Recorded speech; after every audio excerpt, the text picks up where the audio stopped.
Bismillahirrahmanirrahim. Alhamdulillahirabbil alamin. Allahumma shalli ala Muhammad wa ala ali Muhammad. Amma ba'd. Baik, kita lanjutkan tentang bab masjid dalam kitab Bulughul Maram. Nah, sudah dapat brosurnya ya, tentang bab masjid. Memang masjid ini adalah tempat sujud, dan dimanapun bumi itu adalah tempat untuk sujud. Boleh. Yang pertama, bumi ini dijadikan oleh Allah Ta'ala untuk umat Nabi Muhammad sebagai masjid. Dimanapun dia berada, boleh dia mengerjakan sholat di situ. Untuk beribadah, boleh. Yang kedua, masjid adalah sebaik-baik tempat di muka bumi ini. Kalau tempat yang paling dibenci oleh Allah Ta'ala di mana? Aswaquhu, pasarnya. Nah, ya. Sufan. Pasar senang. Memang ahabbul biladi ilallah masajiduha. Tempat yang paling dicintai oleh Allah adalah masjidnya. Wa abghadu, dan tempat yang paling dibenci oleh Allah aswaquha, pasarnya. Ya, sebabnya memang masjid itu tempat untuk berzikir kepada Allah, tempat ketaatan kepada Allah, tempat untuk mencari ilmu dan sebagainya. Sedangkan pasar di situ memang banyak sekali perbuatan tipu menipu, berbohong dan sebagainya. Bahkan di situ tempat setan itu berperang di situ. Ya, tempat setan itu di situ memang membawa bendera-benderanya, menancapkan benderanya. Itu namanya setan. Kemudian yang ketiga, memakmurkan masjid adalah ciri orang yang beriman kepada Allah dan hari akhir. Nah, ini di dalam surat At-Taubah. Innama ya'muru masajidallah. Hanyalah yang memakmurkan masjid-masjid Allah ialah orang-orang yang beriman. Di sini kata Imam Al-Qurtubi dalam kitab tafsir beliau menunjukkan bahwa persaksian orang-orang yang memakmurkan masjid itu sebagai orang-orang yang beriman adalah persaksian yang benar. Orang-orang yang beriman itu orang-orang yang memakmurkan masjid Allah Subhanahu wa ta'ala. Masya Allah, kita memakmurkan masjid seperti ini itu juga butuh pengorbanan harta, perasaan juga, boleh, biaya juga, waktu juga. Sinten sing purun ngopeni masjid ora dibayar boten nggih sing ngopeni masjid niki. Boten, malah ngetoke duit, tenaga, waktu, berpikir dan sebagainya. Masya Allah, maka innama, hanyalah ya'muru masajidallah, orang-orang yang memakmurkan masjid Allah adalah orang-orang yang beriman. Ini menunjukkan bahwa persaksian orang-orang yang memakmurkan masjid itu sebagai orang yang beriman adalah persaksian yang benar, wong iman tenang. Maka kata para ulama terdahulu itu mengatakan, ya, jadi di dalam kitab Tafsir Al-Qurtubi juga disebutkan di sana, jika engkau, kata para ulama, jika engkau melihat seorang hamba yang selalu memakmurkan masjid, maka berbaik sangkalah kepadanya. Jadi orang-orang yang memang orang-orang yang berusaha untuk memakmurkan masjid Allah Subhanahu wa taala itu orang-orang yang beriman.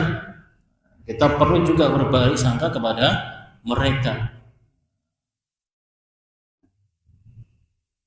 Itu ya, itu masjid. Jadi orang-orang yang memakmurkan masjid itu adalah dipersaksikan dia memang orang-orang yang beriman kepada Allah, beriman kepada hari akhirat. Dan mereka itu walam yakhsha illallah, tidak takut kepada siapapun kecuali hanya kepada Allah Ta'ala. Ulaika ayyakunu minal muhtadin, maka mereka yang termasuk golongan orang-orang yang selalu mendapat petunjuk dari Allah. Maka beruntunglah bagi jenengan ya, Bapak Ibu sekalian yang berusaha untuk memakmurkan masjid. Itu yang pertama. Yang keberapa tadi? 4 tadi. Kemudian yang ketiga, yang keempat, memang masjid ini milik Allah Subhanahu wa taala. Wa annal masajida, ini di surat Ad-Jin ya. Ad-Jin itu surat yang ke-72 ayat yang ke-18 juga. Wa annal masajida lillahi, dan sesungguhnya masjid-masjid itu adalah kepunyaan Allah. Maka kamu jangan menyembah seseorang pun di dalamnya di samping menyembah Allah. Ini luar biasa ini. Maka masjid itu bukan milik si A, si B, si C, bukan milik Allah masjid ini. Kalau masjid ini milik Allah, ya harus diatur dengan sesuai yang Allah Ta'ala inginkan. Ke masjidku, duduk masjid Allah Subhanahu wa Ta'ala. Anek wong ngaku masjidku, loh piye to? Wa anal masajida lillah, masjid itu punyanya Allah.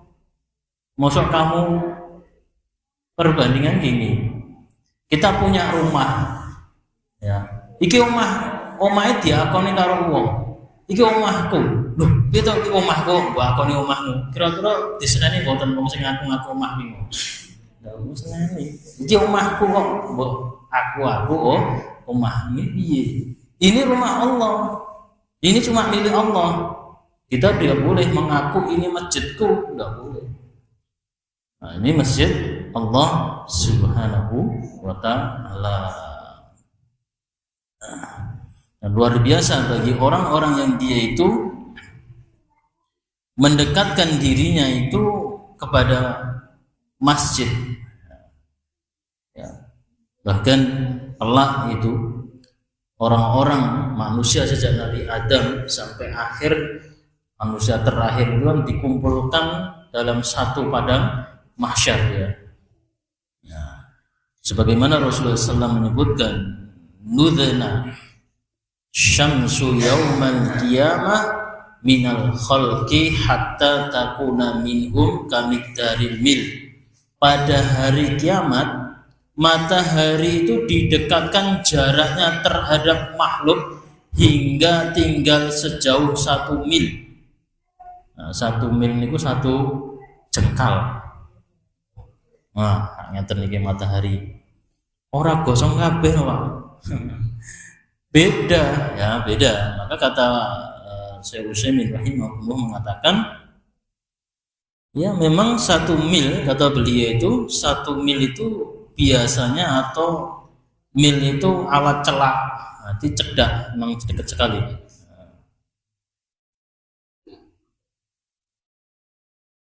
Nah, maka bagaimana ini nek jarak 1 mil ini tadi sekilan ini kan matahari jauh seperti ini aja sudah panasnya ra ukur. Banyu iso sat. Nah, 1 mil piye? Nah, maka kata beliau, ini memang tatkala manusia itu dikumpulkan di padang mahsyar, kekuatan mereka itu, kata beliau, tidaklah sama dengan kekuatan mereka ketika hidup di dunia. akan tetapi mereka itu lebih kuat dan lebih tahan. Ya, seandainya manusia itu tadi berdiri selama 50 hari di bawah terik matahari tanpa naungan, tanpa makan, tanpa minum, niscaya mereka tidak mungkin mampu melakukannya. Jadi orang itu kalau berdiri di bawah matahari 50 hari saja, 50 hari, sehari saja wis delek-delek, orang mangan ra ngombe, delek terus ngelah. Nah, itu memang di dunia. Namun pada hari kiamat kelak mereka itu mampu berdiri selama 50 tahun kata beliau, tanpa makan, tanpa minum, tanpa naungan. Luar biasa. Jadi sehingga memang kekuatannya berbeda. Intinya kekuatannya berbeda. Maka qala Sulaim bin Amir mengatakannya, "Wallahi, demi Allah, aku tidak tahu apa yang disebut dengan mil," kata beliau. Maka apakah ukuran jarak perjalanan atau alat yang dipakai untuk bercelak mata? Artinya dia lebih dekat.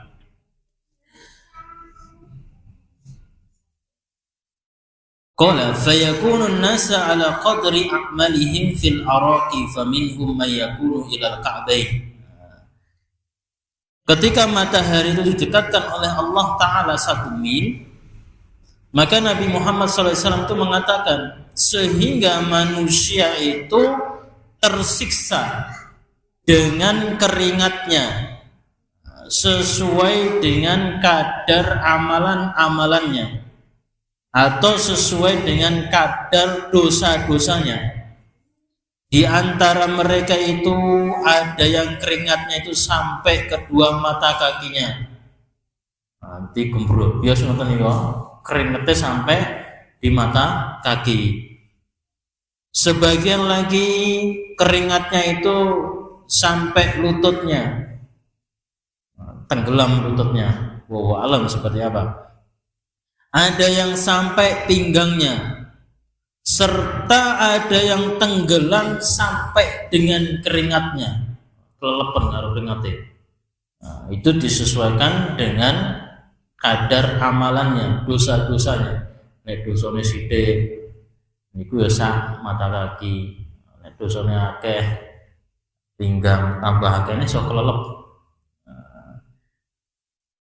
Maka Rasulullah SAW mengatakan, memberikan isyarat ya, wa asara Rasulullah SAW biyadi ila fi, dengan meletakkan tangannya ke mulut. Arti keringatnya itu sampai masuk ke mulut. Luar biasa. Maka di saat itu ada orang-orang dia itu khusus mendapatkan naungan dari Allah Subhanahu wa ta'ala. Ada 7 golongan orang yang mendapatkan naungan dari Allah Subhanahu wa ta'ala. Nanti pas matahari yang sangat panas itu, dan sebagian mereka itu tenggelam dengan keringat-keringat mereka disesuaikan dengan kadar dosa-dosanya, itu ada 7 golongan yang mendapatkan naungan. Ya, sab'atun yudhilluhumullahu fi dhilli yauma la dhilla illa dhillahu. Ada 7 golongan yang akan dinaungi oleh Allah dengan naungan pada hari di mana tidak ada naungan kecuali hanya naungannya Allah Subhanahu wa ta'ala. Jadi tempat yang maksar niku orang itu berarti dari sejak makhluk pertama yakni Nabi Adam sampai manusia terakhir sing meninggal niku dikumpulke di satu padang. Oh mboten enten wite, mboten wong nyewake payung, mboten enten. Sewa payung tenda mboten enten. Gek ra nganggo klambi blas. Udah kabeh. Ora nganggo alas kaki nggih mboten. Mboten enten banyu nggih mboten enten. Lah ini ada 7 golongan yang mendapatkan naungan dari naungan Allah Subhanahu wa taala. Yang pertama imamun adilun, imam adil, imam yang adil, pemimpin yang adil. Kedua, wasabbun nasa'a bi ibadati rabbih, pemuda yang tumbuh besar dalam beribadah kepada Allah Subhanahu wa taala. Jadi ada seorang pemuda yang dia itu tumbuh beribadah kepada Allah Subhanahu wa taala. Lah nek pun kita wis pun sepuh ngeten iki ya wis rentok kesempatan ini pemuda yang tumbuh besar dalam beribadah kepada Allah. Adik-adik ini yang masih ada kesempatan mendapatkan naungan Allah Subhanahu wa taala. Maka adik-adik itu tumbuh dalam ketaatan kepada Allah ya. Kalau pas sholat, pas di kongkon ibu cuci piring, pernah cuci piring nggak kan? Hah? Wah, sakit kurang-kurang. Dari pernah? Oh, mungkin bikin enter piket ya. Hah? Cuci piring. Tumbuh dalam beribadah kepada Allah. Yang ketiga, warajulun qalbuhu mu'allaqun fil masajid. Seseorang yang hatinya itu senantiasa terpaut pada masjid. Nah, ini poinnya. Nek dhewe niku apa jenenge wis kangene karo masjid. Atine itu terpaut dengan masjid, rindu dengan masjid. Pengen ke rumah Allah Subhanahu wa taala. Ngenteni azan. Ngenteni pengajian. Wah, pengajian kok usah masjid. Boten krungu adzan Allahu akbar, waduh salat meneh cepet men iki wis adzan meneh saya ngono adzan padahal kurang sithik iki nah adzan tapi itu malah kayak nyalahke adzan ya. Nah ini rajulun qalbahu mu'allaqun fil ini sakit niki. Wah, orang yang sudah sepuh anak-anak wah bisa ini. Seseorang yang hatinya itu senantiasa terpaut pada masjid, kangen dengan masjid, rindu dengan masjid. Wa rajulani tahabba fillahi istima'a alaihi wa tafarraqa alaihi. Nah, yang keempat itu orang yang saling mencintai karena Allah. Dia bertemu karena Allah, berpisah juga karena Allah Subhanahu wa taala. Yang keempat. Yang kelima, orang yang dia itu diajak berzina, berbuat mesum, dia mengatakan kalau di sini ini akhafullah, aku takut kepada Allah. Coba dolan tang mangu, lagu sopo? Ini akhafullah, aku takut kepada Allah Subhanahu wa taala. Yang keenam, warajulun tasaddaqa afa hatta la ta'lama simaluhu ma tunfiqu yaminuhu. Seseorang yang bersedekah dan dia itu merahasiakan sedekahnya. Nah, tangan kirinya itu tidak mengetahui apa yang diinfakkan oleh tangan kanannya. Saking dia itu bersedekah dengan secara sembunyi. Itu yang keenam. Yang ketujuh itu warajulun dzakarallahu khalian fafadat ainahu. Orang yang berzikir kepada Allah dan dia di waktu yang sunyi, dia berzikir kepada Allah di waktu yang sunyi, lalu dia itu berlinang air matanya karena takutnya kepada Allah Ta'ala. Ini orang-orang yang akan mendapatkan namun berzikir, entah itu zikir dengan zikir subhanallah, alhamdulillah, Allahu akbar, astagfirullah, la ilaha illallah dan sebagainya, atau dia membaca Al-Quran, zikir juga. Dia keluar air matanya karena takut kepada Allah Ta'ala. Di waktu orang tidak tahu, di waktu yang sunyi, dia berzikir, menangis. Pernah enggak kita menangis nerang duit tok? Enggak, tapi menangis itu karena ingat kepada Allah. Ya Allah, Allah. Nah, itu 7 golongan. Namun ada golongan yang jarang, yang jarang kita dengar mungkin ini nanti ya. Satu ya, golongan yang mendapatkan naungan Allah tapi ini jarang dibahas. Apa itu? Man andara mu'siran aw wada'a anhu adallahu Allahu fi dhillahi. Nah, jenengan sanggup niki. Nah, jenengan nanti ikan 7. Ini yang lainnya, hadis yang lain ini luar biasa. Kalau kita bisa mengamalkannya luar biasa. Apa itu? Man anzara mu'siran aw wada'ahu adallahu Allahu fi dhillahu. Barang siapa yang memberi kelonggaran kepada orang yang sedang kesulitan membayar hutang atau memutihkan hutang orang tersebut. Nah, kowe rasa bayar hutang toh, wis tak longgarke, wis rasa mbok bayar, anggap lunas. Nah, dia akan mendapatkan naungan dari Allah Subhanahu wa taala. Lah niki jenengan nang duluren sing utang, jenengan mang longgarke mawon, pun betul sah dibayar, kula longgarke. Ayo loh, pernah jalan. Utangnya akeh, ayos. Utangnya piro to? 5 juta, wis sing 2 juta rasa mbok bayar, yang 3 juta tok. Ngono enak.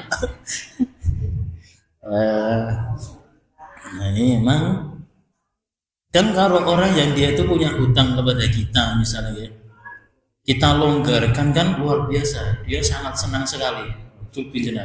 Sangat senang sekali. Sebagai percobaan coba mawon. Nah, jangan jileh koncone, terus atak longgarke. Coba wah, memang dia akan sangat bahagia sekali ya. Ketika dia punya hutang kepada seseorang dilonggarkan, wis rasa anggap lunas wae. Nah, ini orang-orang yang seperti ini akan mendapatkan naungan dari Allah Subhanahu wa taala. Maka poin tadi 7 yang mendapatkan naungan itu, poinnya itu wa rajulun qalbuhu mu'allaqun fil masajid. Seseorang yang hatinya itu senantiasa terpaut pada masjid.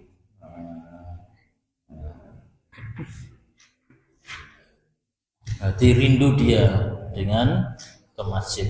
Rindu masjid itu adalah rumah Allah Subhanahu wa taala. Masjid itu adalah milik Allah Subhanahu wa taala. Dan kalau kita rindu datang ke rumah Allah, ya, hati kita selalu terpaut dengan masjid, nah ini kelak akan mendapatkan naungan dari Allah Subhanahu wa taala, yang mana itu tidak ada naungan kecuali naungan dari Allah Subhanahu wa taala. Ya itu intinya masjid. Kita harus tahu masjid itu tempat sujud. Masjid dimanapun itu adalah masjid. Masjid itu adalah milik Allah Subhanahu wa taala. Orang-orang yang memakmurkan masjid, berusaha untuk memakmurkan masjid, saksikan bahwa mereka itu adalah orang-orang yang beriman. Dan orang yang terpaut dengan masjid hatinya, dialah orang-orang yang kelak akan mendapatkan naungan Allah Subhanahu wa taala, di mana di hari itu tidak ada naungan kecuali naungan Allah Subhanahu wa taala. Masjid. Berarti masjid itu sangat mulia sekali. Begitu ya?